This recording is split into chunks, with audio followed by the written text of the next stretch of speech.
المرأة دي اهم. آآ ما فيش حاجة تنفع من غيرها، حقيقي. هي الأم أولًا، الأخت، العمّة، البنت بقى كمان. لو بنت يعني أنا ربنا ما رزقنيش بنات، أنا عندي 3 ولاد. ما شاء الله. إنما لو كنت خلّفت بنت ما كنتش هانزل من البيت، هاقعد معاها ما بصراحة. حكيتش على الحبيبة والزوجة، علاش؟ نسيتهم.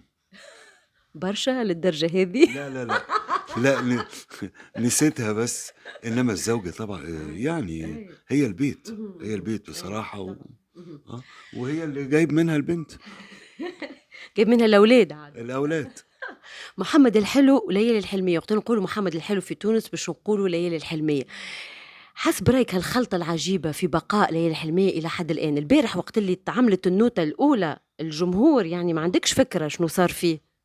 أنا ما بس أنا للأمانة يعني ما اتخضيتش يعني، لإن أنا من مثلًا أقول لِك 40 سَنة مثلًا، حاجة كده يعني، في ال40 يعني من 40 سَنة كده، كنت باغني هنا في قرطاج. كنت أنا طالب في المعهد العالي للموسيقى العربية، وكان عندنا فرقة بنقول الموسيقى العربية. فأنا يعني وأنا باغني كنت ساعات أغني. جيتوا مع عبد الحليم منويرة وقتها؟ لأ، الأستاذ حسين جنيد. أوكي. آه، أي. وكان اهم. معانا سوزان عطية. أي سوزان عطية، فرقة آه، سوزان عطية، يس. كانوا بيعبدوها هنا، بيموتوا فيها. بس كنت أغني موشّح كده، يعني أقول يا عيني خدّك، الجمهور ده كإنه واحد.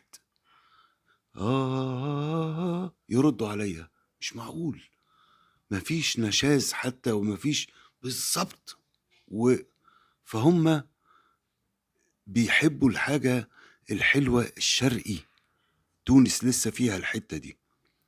فأنا امبارح لمّا أول ما اشتغلت المزيكا عارف إنّهم بيحبّوها، بس هو ما مش كانت توانسة العالم العربي الكل، هي الحلمية بالذات. شنو أنتِ فنيًا السر فين في تركيبة ليالي الحلمية؟ في صوت محمد الحلو، في اللحن، في الجو العام اللي كان مع المسلسل وقتها؟ كُلّه، كله. كُلّه بيكمّل بعضه بصراحة. ساعات آآ مسلسل ينجح، التتر ما ينجحش. آه. ساعات التتر ينجح، المسلسل ما ينجحش. اهم. إنّما لمّا بتبقى التوليفة مضبوطة كلّها، خلاص، خلاص. عمار الشريعي من أهم الموسيقيين، أنا كان عندي حظ أني شُفته في أبو ظبي في مهرجان الموسيقى زادا هكا شرق، عاملين مهرجان وكانت معاه رتيبة الحفني إمم. وعمار الشريعي، تخيّل الإثنين مع بعض، آه. يعني رتيبة الحفني وعمار الشريعي. عمار الشريعي قدّاش أضاف لك فنيًا في مسيرتك محمد الحلو؟ لأ كتير، كتير عمّار. إحنا كُنّا أصدقاء يعني. الله يرحمه. لأ عمل لي مسلسلات كتير جدًا، جدًا. من الحاجات مثلًا الأخيرة مش أخيرة يعني، ده إمم. الأخيرة دي من 20 سَنة. إمم. زيزينيا إمم. وعمار يا إسكندرية حاجة يعني عمار ده إمم. مجنون، مجنون مزيكا. اهم. حاجة فوق الخيال يعني عمار. من عمار لضرب نار. إمم. ضرب نار في 2023، ياسمين عبد العزيز وجمهورها والناس اللي تحبها محمد الحلو. شكون اللي اقترح عليك أنك تغني تتر المسلسل هذا؟ أقول لِك حاجة غريبة ياسمين. هي طلبت محمد الحلو. أنا عرفت بقى بعدين يعني لمّا قعدنا يعني. هو كتبه أمير طعيمة، والملحن والموزع خالد عِز، فالاتنين دول جامدين جدًا. إنما هي قالت لهم أنا عايزة الحلو، علشان نرجّع شوية أصالة التتر يعني، التتر يبقى له طعم كده ولذلك وعشان كده قصدي جِبنا حنان ماضي، راحت قايلة الحتّة الأولانية وأنا باقول التتر يعني. باقي. إمم. فطلع حاجة ربنا يكرمني بيه بصراحة، ويكرم ياسمين بالتتر ده. ضرب نار وياسمين قالت خلّينا نرجعوا الأصالة متاع التترات، شنو اللي صاير الآن في تترات المسلسلات للدرجة هذه صار في تغيير بين زمان وبين توا، ولا عادي هي فقط حنت للماضي ياسمين؟ يعني ممكن تكون حنت الماضي، ممكن تكون ولو إن ياسمين مش كبيرة يعني. بس راح انتم ما شاء الله يعني تعاودوا ديما في المسلسلات، اكيد حنت لزمن الجميل خلينا نقول هكا. ممكن ممكن وممكن كمان لأن ما اكذبش عليك يعني آه، احنا بقالنا حوالي 15 20 سنة ما فيش حاجة عملت طخ كده. علمت كما تقولوا انتم.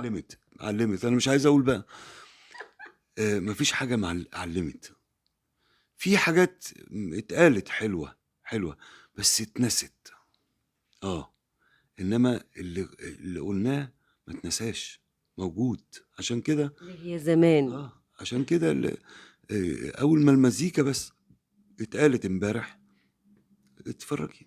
سبحان الله. مش باش نطول عليك برشا، البارح انت كنت في اطار مهرجان الاغنيه التونسيه تكريم ذكرى العزيزه على قلوبنا الكل وعلى كل العرب، ذكرى اللي صوتها الى حد الان مازال ما طلعش صوت يضاهي صوت ذكرى فنيا واكاديميا واللي تحب انت. ذكرى ومحمد الحلو.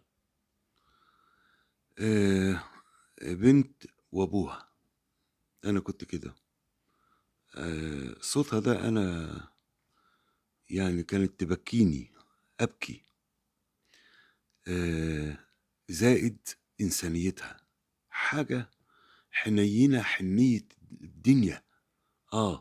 ما تزعلش حد، ما تجبر الخواطر يعني، لما وتزعل لما كانت تشوف حد محتاج. دي بقى بتعمل لها مشكله. فبقت في قلبي، بقت دخلت جوه قلبي، لدرجة ان انا عندي برضو حمادة ابني. حمادة ده اسمه محمد الحلو. ده كان اللي ياخدها بقى يوديها اي حتة وبتاع، بيعبدها عبادة، استغفر الله العظيم، بيحبها حب فظيع. يعني انا كنت ساعتها احس انها امه بجد. والله من اللي بتعمله معاه واللي هو يعمله لها، اللي تطلبه. كيفاش تعرفت عليها ذكرى؟ كنا بنعمل حاجة اسمها الحلم العربي زمان، بس وسمعت صوتها بقيت اضربها. امسكها كده أقول لها، الصوت ده مطلعاه منين؟ بيطلع منه وهي كانت رفيعة اياميها يعني. تقول لي يا ربنا، تقول لي ربنا. محليكم بالحق، وسعداء جدا بأنك كنت معنا في مهرجان الأغنية التونسية، وننتظرك في ضرب نار إن شاء الله أنت وحنان ماضي. شكرا ونورت الإذاعة الوطنية التونسية. شكرا ستي، شكرا.